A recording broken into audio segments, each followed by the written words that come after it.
Hi, I'm Liz. And I'm Chris. And we're Adulting in Theme Park Land. Today we are at Epcot and we're checking out the brand new Geo-82 adults only lounge here at Epcot. It's right behind us in those windows. Up there. It is basically in Spaceship Earth. So we're excited to go check it out. Like I said, it's adult only. So because it's a little bit swankier, we are going to do a bit of a voiceover experience, give you our thoughts after we go. We don't want to disturb anybody. Yeah, we don't want to disturb people in there. But we're really excited to go check it out. So come on with us. Yeah, let's go. Let's go.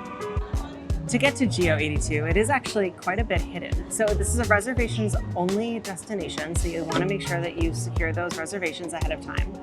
And to get there, you actually have to go to the exit of Spaceship Earth. It is on the side of the exit closer to the Moana area. And there you'll find a beautifully lit up marquee that leads you down a really gorgeous hallway. You'll meet up with some cast members and there's a beautiful lounge that you can relax in while you're waiting for your name to be called.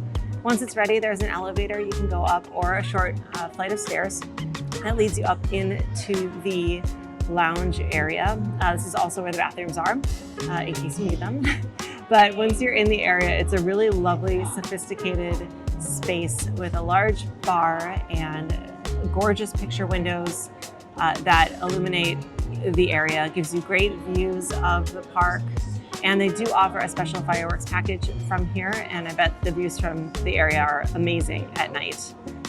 The furniture is really plush and really well themed. I particularly love the fact that the upholstery on some of the things was black and kind of sparkled, evoking the old, sparkles in the ground that you used to see when you left Epcot. So it's a really lovely, beautiful space and a perfect adults-only environment for a cocktail. I really felt like this would be a great spot if you're a local or just looking for a nice night out to dress up a bit and go check it out and have some drinks. We met up with some friends, so you will see a couple cocktails and reactions from people that are not us. Chris, what was your first drink?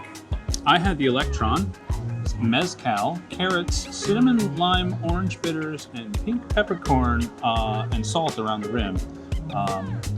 It was quite good. The salt and pepper really cuts the sort of the mezcal, that sort of like leather, but in a good way flavor. It's very balanced. Like the carrot also kind of cut the mezcal a little bit. There's a lot of like the mezcal is there, and then it cuts all the things that people don't like about mezcal in the mezcal, which is kind of interesting because I like mezcal, but it was good the way it was. My first cocktail was a brulee banana highball. This was a Japanese whiskey, sherry, banana, coffee, cacao, and bubbles drink. It was served in like a high tower glass. And what I loved about it is there's this like ice tower. They called it a spear, but it's not pointy. So it's more like this ice tower column thing in it, but it's amazing. It's this giant piece of just pure, clear ice. The drink is actually very subtle and soft, was a good way, was kind of how I described it.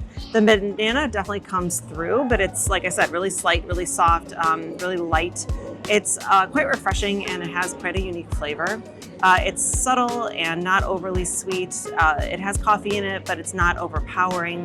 I thought it was a really lovely, easy summer sipping kind of drink, kind of pricey, but unique. It was something I haven't really had before, and I was very happy with it. We also had friends with us. Our friend Jeremy, his first drink was a highbrow Batanga, I don't know. But yeah, highbrow Batanga. That's close enough, yeah. It was tequila, amaro, cola nut, lime, cordial, salt, and bubbles. He described it pretty simply as like a margarita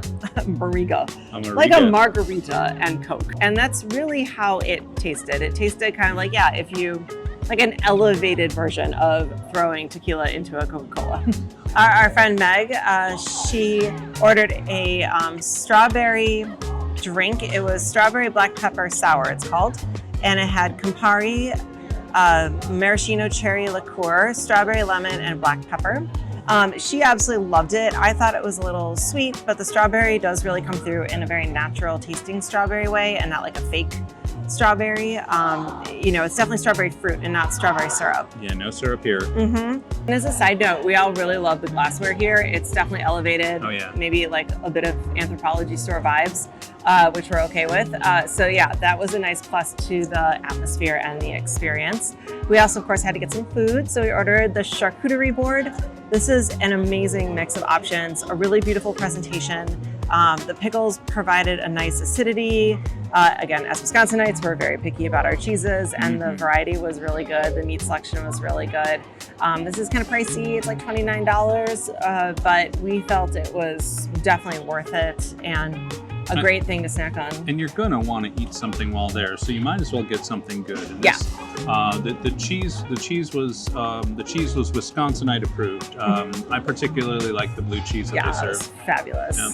It was fabulous. And then we also got the fungi flatbread. This is roasted mushrooms, miso, mascarpone, mozzarella fontina, pickled red onions, and black garlic molasses. Again, I thought the leek really came through. The mushrooms were divine. It was perfectly cooked. We do wish it was a bit bigger for the cost. Yeah. It would have been nice to have a little bit more, but a really refined flatbread. Frankly, like, it was good. Don't get me wrong. I'm always happy to see a flatbread, especially one that's, cheese and mushrooms. I'm sold on that.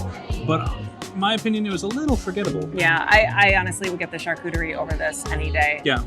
We didn't try they also have crab cakes and hummus and a tuna that we did not try.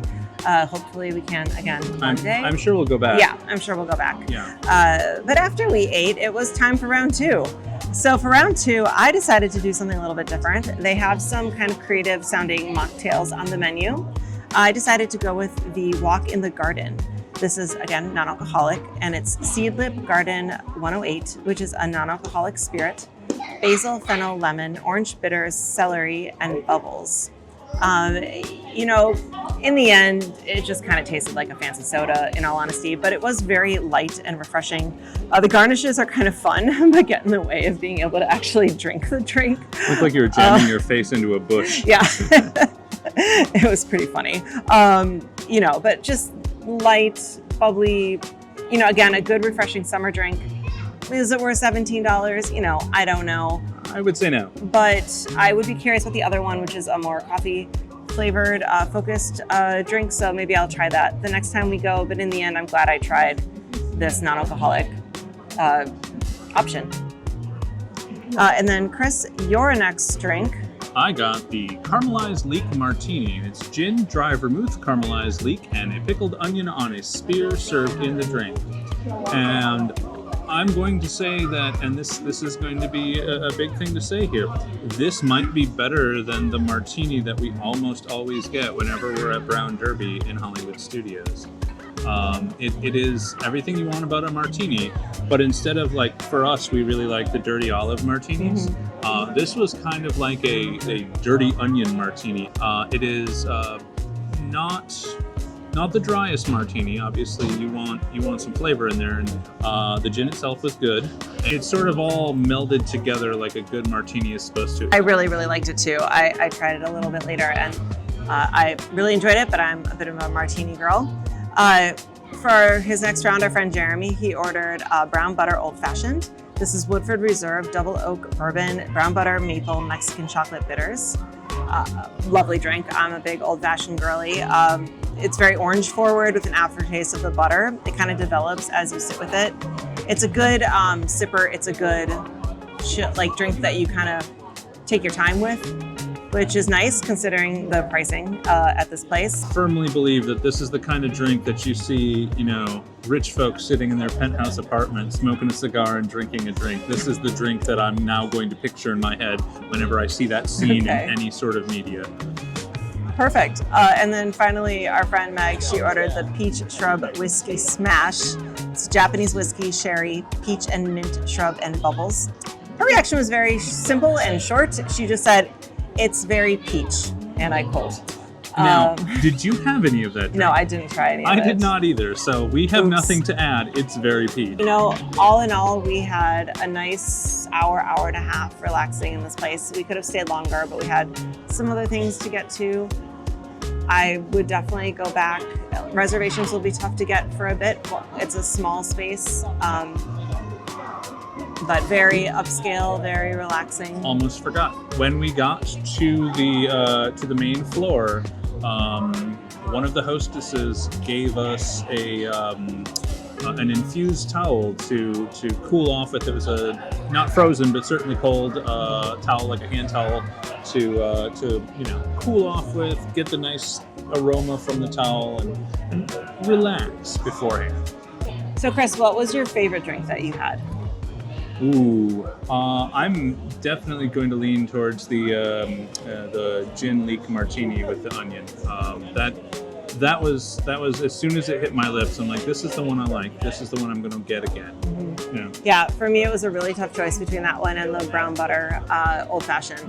Both of them are lovely. I honestly think, like, if I was to get one to appear out of nowhere right now in front of me, I'd probably want that leek martini as well. The brown butter old fashioned, very good, but just a little sweet.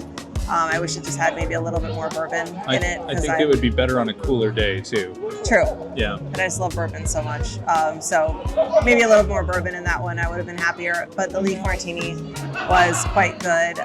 Now, one thing I want to do is kind of compare this. So we were recently at Bar Helios at Universal, and I feel like they're trying to be about the same. The cost of the food is very similar. The cost of the drinks is very similar. They're trying to be, fancy. They're hitting a lot of the same notes. Geo-82 also does have a clarified option. It's one of those New York sours with the red wine on top, and it's just not my thing. So we did not try it, because usually we're big on clarified drinks. Yeah, I'm a fan. But I'd say it's a good comparison. In all honesty, I like the drinks, I think, at Bar Helios a bit better, but both are inventive, unique, and I would say, as close to being worth the cost as you can, for a $25 cocktail, which in Orlando is not a common price. I know in other parts of the country that is a normal price for even something cheap and gross. That's usually a little high here, but we are at a theme park. Yeah. I will say this, you're not going to go wrong at either of these two lounges. No. You're definitely going to want to check them both out, especially if you like unique drinks. Mm-hmm. This isn't the place where you're going to just get we renamed a typical gin and tonic or something. And no blue curacao. There was no blue curacao on the menu. Yeah, so that gets our thumbs up. Yes, no blue drinks that we could see. Yep. The nice thing too about coming when we did was we came opening week, and during opening week, you were actually gifted a complimentary rocks glass that says Geo-82. Now they sell them for $35 normally, but we were able to get that. It's a lovely glass engraved rocks glass. I heard earlier this week they were giving out the wine glasses. So that's just a nice little thing. Obviously it's only during opening week, but the quality of the glass is quite nice. So if you end up going and you're debating about purchasing it, I think it's a really nice souvenir. Yeah, I agree. Mm-hmm. Now all they need to do is start selling the ice spear molds. Dude. Yeah. If I get a clear ice spear mold, I mean, I know they probably exist. We can probably find one somewhere. It's just, anyway, still fun. I love all that stuff. So we enjoyed our time at Geo-82. It's a cool, unique addition to Epcot, and a great respite if you just need, something a little more chill, more quiet without kids, especially when it's hot out, some air conditioning, and I would gladly go back. Yeah, I'm sold on the place. I could definitely sit there and have a drink or two and wait until dusk settles over the park so you can see the World lights. Showcase start to light up in the evening. I can't say because we didn't stay, but I would imagine that the fireworks show is a unique and different way of seeing things. I'm going to withhold an official opinion until we actually see it, though. Yeah, until we do it. Just because, you're seeing it through glass. That glass has fingerprints. I don't know. The evening fireworks experience is like $200. And it's kind of far from where the fireworks are. Yeah, but hopefully we'll experience it someday so we can let you know. But for right now, I think it's definitely worth going during the day or in the evening before the fireworks. Definitely. I can't wait to go back. So anyway, drinks and atmosphere, everything about it, worth going and seeing. Yeah. Yep. Yeah, excellent. Well, thank you so much for watching. I've been Liz. And I've been Chris. And we've been Adulting in Theme Park Land. Have a good one. Don't forget to like and subscribe, folks. Oh, yeah, that too. Yeah. Thank you. Bye.